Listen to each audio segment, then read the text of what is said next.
the art and science of gratitude.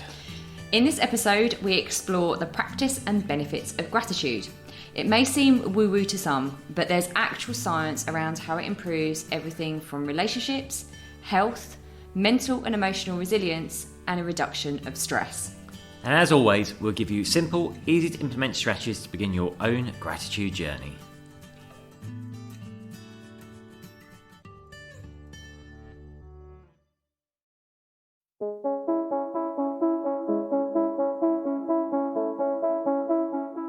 Hi, I'm James Davis. And I'm Claire Davis. We're the Midlife Mentors, here to lift the lid on how to achieve health and happiness. The balanced, no-nonsense way.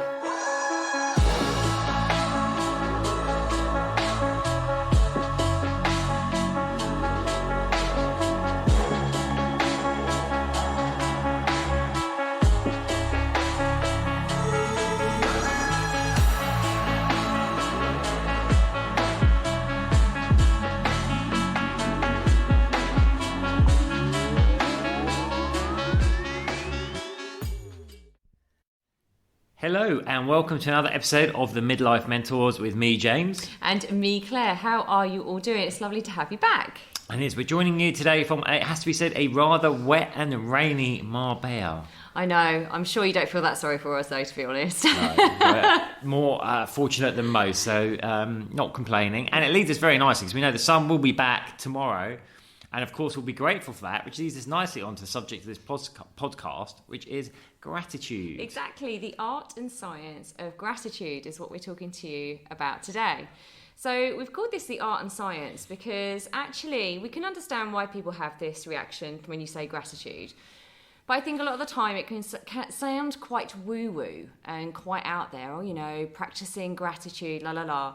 But actually, it's not just based on la la land and hearsay. It's actually completely steeped in science, neuroscience, and that's what we're going to be talking to you about today. The positive impact it actually has on your mental, physical, and emotional well-being. That's right. There's a lot of research, particularly out of the field of positive psychology, into exactly how practicing gratitude impacts many facets of your health and well-being. So we'll be looking a little bit at that and mentioning a couple of quite interesting studies. Yeah. But before we do that, you're going to talk about Oprah, I think, aren't you? Yeah, I am actually. So it's really interesting. Once you start diving into all of this stuff, you realise that a lot of people that we come to know and love in our media world and celebrity world actually attribute a lot of their success and happiness to gratitude. And Oprah is, in fact, one of them.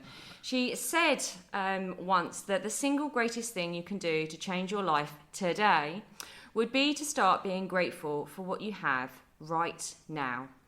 And the more grateful you are, the more you get. And she really does harp on about gratitude and the positive impact it has on her life. You know, if anyone knows anything about her, she grew up in poverty, and apparently from a very young child, she was writing out a list of, I think, 50 things that she was grateful for every single day. And she really said that kind of built that positive mental resilience, and that stayed with her throughout her career so far. So it's really, really interesting that a lot of people actually practice gratitude. And, you know, what we're going to talk to you about today is some tools and techniques that we work with our clients on. So as anyone that has followed us for a while, you know, we have an 8-week midlife method program spanning mental, physical and emotional well-being. But one of the things that runs throughout the entire experience is making sure that we ask clients every single morning to get up and be grateful. And we'll give you some of those tools and techniques that we use with them at the end of this podcast episode. But it's the thing that they say that transforms their life the most, all the mindset reps, of course. And it's also the stuff that you need to stay consistent with. And, you know, an attitude of gratitude doesn't just come. It is something that we do have to consistently practice. And actually adding that into the program, apparently we've got lots of feedback from clients just saying it's a thing that's completely transformed their relationships, their mindset, their health and well-being. Some have even said that their children have commented on just how much better they are to be around because of their gratitude for what they have in the here and now. Cultivating an attitude of gratitude. Now, when we go to look at some of the psychology and the science behind it, it actually isn't that surprising, because there is a wealth of research out there as to how much just this simple practice can change your life. I read somewhere that if there was one thing to do to improve the quality of your life, it'd be to practice gratitude, because it's really simple to do. The great Zig Ziglar said, gratitude is the healthiest of all human emotions. And an interesting notice on emotion. We cannot be in gratitude and distress at the same time. They are opposing states. So when we're feeling, something we advise clients that we do ourselves, when we're feeling stressed or anxious, just try and pause and think about things that we're grateful for. And here's the thing, really connecting with the emotion of being grateful and of gratitude. Because once you connect with the emotion of it, of going, oh, I feel so grateful, you can't be in anxiety and stress as well. Exactly that, James. I think also one of the things that's really important to say is we're so future focused, and this is a really, really good positive thing to be. Having a vision and goals set for yourself is a really, really positive thing to do in your life. We need to know where we're going in order to get there. However, in today's society, we end up just obsessing over where we want to go and thinking that we'll be grateful and happy when we get there, rather than really, really connecting with the gratitude and the love and the blessings that we have in our life right now. And I think, James alluded to it there. We bring ourselves into the present moment. When we're grateful, we bring ourselves into the present moment rather than thinking and worrying and stressing about what's to come. And there's nothing more important for everyone out there to really, really understand that being happy and joyful and grateful in this very moment is a precursor for every single other moment to come.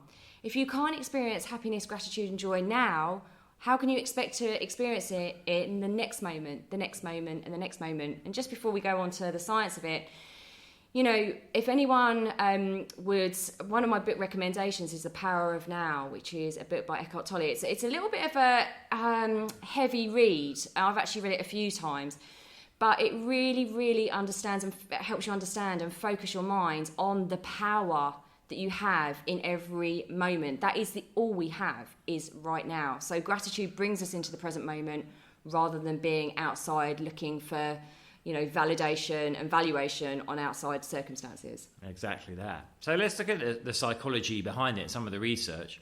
So gratitude is strongly and consistently associated with greater happiness. Helps people feel more positive, relish good experiences, improves their health, their physical and emotional, helps them build resilience and build better and stronger relationships.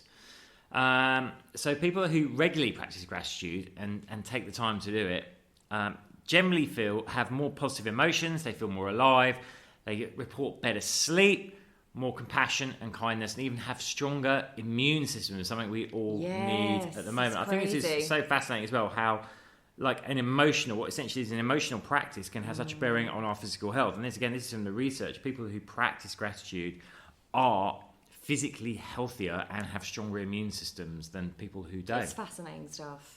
Let's look at the mental health aspects. So we just cherry picked a couple of studies here. One is where 3 groups of people were got to keep journals. One group didn't keep a journal at all. The other love your studies, don't you? I love my studies. The other group kept a journal only of negative thoughts and feelings. The other group kept a journal of gratitude. And after only 4 weeks, they could actually measure and improve in the overall mental health of the gratitude group compared to the other 2 groups. And then in the US, Barclay did a study and found those that practiced gratitude consistently were 20% more likely to hit their goals. It's amazing. It is amazing. I've really noticed absolutely in myself that when I practice gratitude consistently, I've said this already, but just practicing it, this is about putting the mindset reps in. And I have to say, if you've listened to our other podcasts, you'll understand that we say the mindset reps, the mental reps are without a doubt, I would say that the hardest part to continue to practice, because we can get physical results, we can hit our goals and things like that, but they're all external. It's very, very difficult to understand the positive impact the mindset reps are having, until you kind of start realizing that you react to certain circumstances differently, and you start to feel differently, and actually your energy is more, and things like, you know, you're hitting your goals with a little bit more ease, you're actually feeling a little bit better about yourself, your body's stronger. These are all things that take time and consistency, but the rewards are massive. And I've seen this, and I know James practices gratitude every morning and every night, and actually throughout the day. That's a really important thing to say. We do these practices every morning and every night, but we also make sure that we spend moments within our day just to notice things to be grateful for, the big and the small. But I have noticed a huge, huge difference in my life in the last few years of practicing the attitude of gratitude, because it's something you cultivate, right? It's not just something that comes. It's like anything, you have to work at it. So I'd like you to imagine, if you will, a triangle. And that triangle is the benefits of gratitude. So it's got three sides. And basically those three sides are the psychological benefits, being happier, the physical benefits, being fitter and healthier, and the social benefits, like being a better you all around. So if we dig into that first side, the psychological benefits, a happier you. So research has shown over and over that, you know, consistent gratitude practice. Consistent. Yeah, you can't just do it once and then forget about it. Like, can you see we're banging on about consistent? But there's an important point here. It doesn't have to be a long practice. It can just take you a few minutes each morning.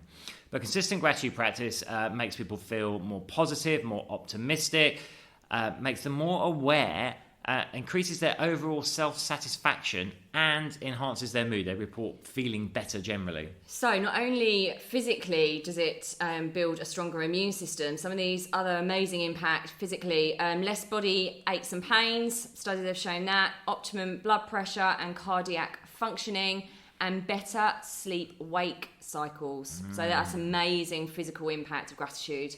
Then the social benefits, being a better you. Basically, you become a better communicator. You have more empathy with others, stronger interpersonal skills and relationships, and you become more involved as a team member with it, or as part of your community. So really, there's a lot of facets to it. But just remember the triangle, and on all three sides of it, you have amazing benefits spanning your social, psychological, and physical health. Yeah, absolutely. And before, as we always do, we always end up with giving you some really practical hints and tips about how to cultivate an attitude of gratitude every day. But I just wanted to say something that comes up a lot for our clients, and it's 100% come up for me in the past. You know, people say, I feel a sense of guilt and shame, or like there's something wrong with me, when I'm unable to feel gratitude for the things that I have in my life right now. And there is a lot of guilt and shame around that. You know, we hear you, we get it. Because from the outside perspective, and even in your own perspective, you feel like you have got it all, or that your life is really good, maybe some improvements, but you have a lot to be grateful for. But for some reason, there's a blocker on your sense of gratitude. Now, I want you to know so deeply that there is nothing wrong with you. There is nothing to feel guilty about. There is nothing to feel shame around feeling a lack of being able to be grateful. Where that comes from, in my experience and our experience with clients, is that oftentimes it's a bit of a trauma response. So in our past, we might have had things, circumstances, people that we felt joy and gratitude around that were taken away from us, or left, or were no longer in our lives. And the sense of loss around that is really, really difficult to bear. And that actually embeds itself and programs itself in your subconscious mind. So sometimes your subconscious mind, obviously, as we've spoken about so many times, wants to keep you safe. It wants to keep you safe from pain. So actually sometimes you relate gratitude and joy and peace of mind with, oh my goodness, I might lose that. Or actually, that I remember when I felt like that and I was so happy, and then it left, and then it went. So sometimes we don't even want to allow ourselves to feel so much happiness and joy because we are afraid of it not being there. Yeah, I'd say the flip side of that, if you like, is almost the inverse. Sometimes people are like, oh, I feel guilty actually feeling grateful for what I have when I can see that others are suffering with less. And again, it's a fine line to walk here, but it's having empathy with others is always a good thing. But it's you don't want to feel guilt for what you do have, and it's the fine line between kind of an arrogance or showiness, but actually truly appreciating what you have while being able to empathise with the plight of others. It's a flip side of the same coin, but what I say is like, never harbour those feelings of guilt or shame for what you do have, because you're suppressing your own light there, and you standing as a light will allow you to shine and allow others to shine their light too. And both those things really come, if we drill down to it, to like one of the evils of the modern world, which is comparison, which of course is easier than ever with social networks now. The thief of joy. Yeah. Well, what I'd say is, I was just reminded, Claire was talking actually from a quote from Stoicism. I think it was Seneca that said this, but I stand to be corrected, which is, true wealth does not come from having more, but being happy with what you have. Which I think kind of sums that up. It really, really does. I love that. Thank you for sharing that. But it's so true. When the world is full of it's full of doom and gloom. Most of the time, we're being fed doom and gloom messages all the time, and actually, we can't express enough how you shining your light for others inspires others to be all they can be. We live in a world where so many people dim their light, actually. For so many different reasons, but the world needs people that can shine their light of gratitude and joy and peace right now. So you doing that energetically, you are inspiring other people to do the same. So let's just put aside that guilt and shame around what you do have and celebrate it, because it's yours and it's beautiful. And as you energetically align with that, you'll actually create more of the same for yourself and others. The more you have, the more you're able to give. So if you're not giving to yourself, you don't have enough to give to others. So that gratitude and peace and joy is yours, and then you fill up your cup, and then you can spread it far and wide with all those other people. Exactly. So how to do it? Well, how do you do it? Like Claire mentioned earlier, ideally, you do want to, when you have a spare moment, you catch yourself just through the day, in the evening, whenever, just take time to be present with being grateful for what you have. But one really useful morning practice, which is a great way to start the day, so starting the day with an attitude of gratitude, which is a great thing to do, is just very simply, either in your head or write down, you get a little gratitude journal. I have one, I love it. Yeah, I keep one as well. Just write down 3 things you're grateful for from yesterday. Okay, so once you've done that, we then would invite you to write down 3 things in your life in general that you are grateful for. It could be something about yourself, something about a family member, something about your work, so just your life in general. And then the last one is just setting an intention for the day, because that is also a very powerful thing to do. Something that would be great to happen today, that you would be grateful for with hindsight. So there's a secret magic sauce to this, though. So some people say, I just write it out, but I'm not connecting with it. You're like, okay, here's a little tip. So you don't want to just write them out, kind of for paying lip service to gratitude. What you want to do is ask yourself why. It's our favourite. Why do you want it? But why are you grateful for those things yesterday? Why are you grateful for these things in your life?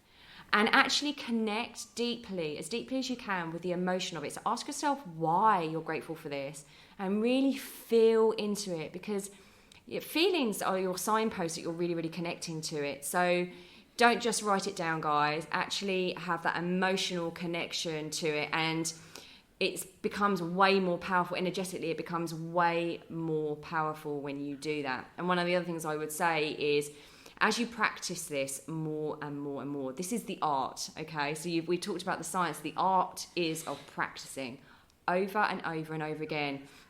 And what we would say is, the more you practice this, the easier it becomes, but also the more things you start to see that you are grateful for. So at the moment, your brain is kind of hardwired probably to look for the things that you don't have necessarily, the things that are a bit difficult, the things that are eluding you, the bad stuff, the worried stuff, the anxiety. But actually, as you start to reprogram your mind with this attitude of gratitude, you actually start to notice those things that are great in your life more and more and more. It's a beautiful thing. That's the art. That's the art of gratitude. Yeah, I love that. So We hope that was helpful, don't we? We certainly do. I'm sure it was.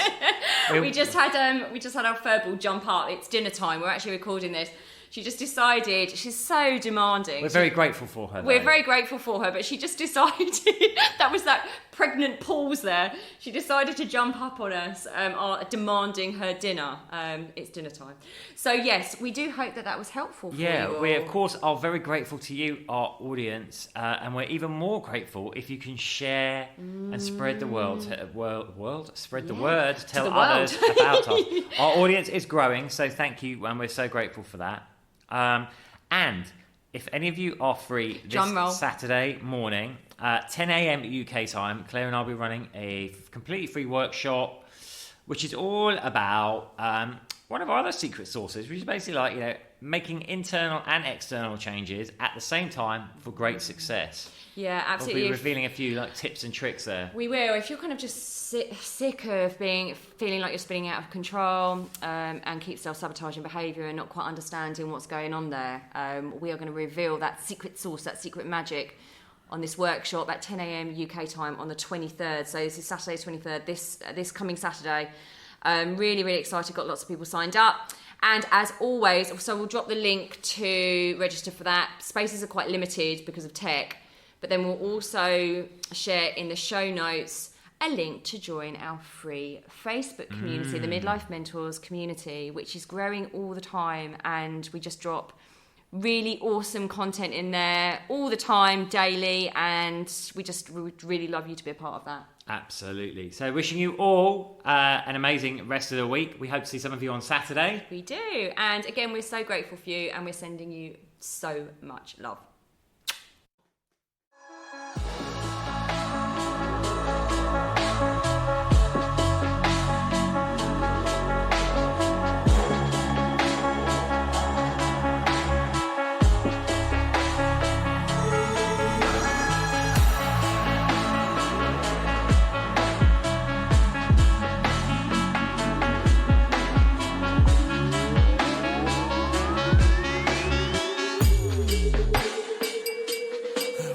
Yeah. You've been listening to the Midlife Mentors with Claire and James Davis. We'd love to hear from you. So drop us a line at info@themidlifementors.com with any questions or topic suggestions. And make sure you join us on our Facebook page and YouTube channel. You can find us under the Midlife Mentors. Yeah. What?